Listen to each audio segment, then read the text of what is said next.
நதி என்றால் நுரையுண்டு, வாழ்வென்றால் குறையுண்டு.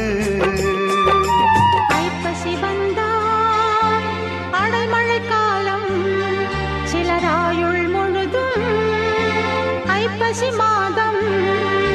கடவுளும் நீயும் ஒரு தாய் பிள்ளை, இருவரும் தனிமரம் தானே. அவனுக்கும் உனக்கும் அன்னை இல்லை, அதனால் ஓரினம் தானே.